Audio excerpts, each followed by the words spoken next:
a commencé en 1905, lorsque mon arrière-grand-père a racheté un atelier d'artisan et une petite quincaillerie.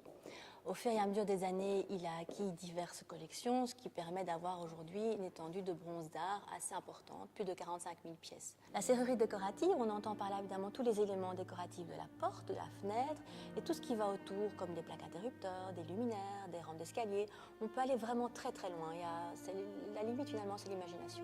Depuis quelques années, il y a des designers qui viennent se proposer pour dessiner des pièces pour nous, ce qui est évidemment très agréable. Donc nous travaillons avec des dessins, où ils viennent avec des pièces, ce sont des discussions, on a l'impression de reconstruire le monde, et puis il y a des pièces magnifiques qui en sortent. Et on travaille avec des personnes comme Louis de Limbourg, Jean-François Dor, Manuel Arangero. On a divers designers qui viennent régulièrement, même Charles Cazin a dessiné une collection. La particularité de la collection, c'est l'étendue des styles. On a des collections qui remontent jusqu'au XVIe siècle.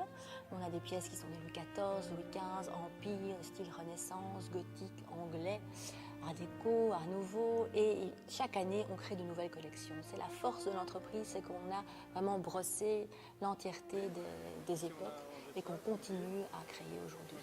En plus, nous pouvons modifier toute la collection. Donc s'il y a une pièce, un détail qui ne plaît pas fortement au client, on peut le changer, le retirer ou le modifier.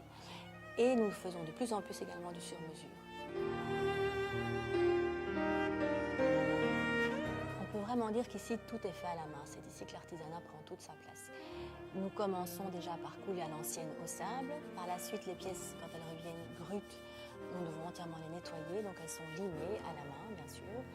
Ensuite, nous avons l'étape de l'ajustage, donc c'est tous les trous, si vous voulez, techniques qui permettent d'adapter les pièces aux portes, aux fenêtres et autres. Et l'étape cruciale, c'est la ciselure. Donc la ciselure, c'est le redessin entier des pièces. On va jusqu'à faire nos outils nous-mêmes. Ces outils n'existent pas sur le marché et donc ces outils, les artisans les développent également en fonction des pièces qu'ils sont en train de produire. Par la suite, on passe au polissage, qui est également fait main, ce qui permet vraiment d'aller dans les moindres petits détails, dans les moindres recoins.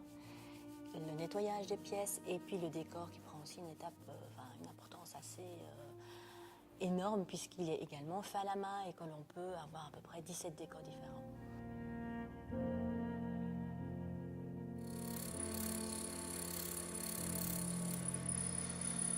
La dorure est faite maison également. Donc nous prenons les pièces qui passent dans différents bains d'acide pour préparer le laiton à absorber leur fin.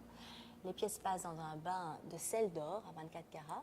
Et ensuite, une fois qu'elles sortent, elles restent X minutes, donc 3 minutes et demie, c'est assez technique par épaisseur, par micron. On les met dans de l'eau chaude et de l'eau froide plusieurs fois, ce qui permet à leur fin de définitivement s'accrocher aux pièces. Les qualités premières pour être un artisan chez nous, c'est l'écoute, le respect des anciens et il faut être tenace. Parce que je crois qu'au début, c'est pas évident de limer des pièces toute la journée. À partir du moment où on voit jusqu'où on peut aller, jusqu'où on peut se développer finalement personnellement, mettre sa patte, son cachet comme ça sur ces pièces. Donc, il y a beaucoup d'ouvriers qui ont une certaine fierté de leur travail et d'ailleurs il y a de quoi, parce que c'est vraiment du tout bel artisanat. Mais c'est vraiment l'écoute et le respect des anciens. Maintenant, même après 20 ans, je peux vous dire que tous les jours je découvre des nouvelles pièces. J'ai un vrai plaisir à rencontrer mes clients. Nous avons des clients charmants, vraiment adorables. J'espère que tout le monde aura un jour la chance d'avoir une clientèle aussi sympathique. C'est vraiment au quotidien du vrai plaisir.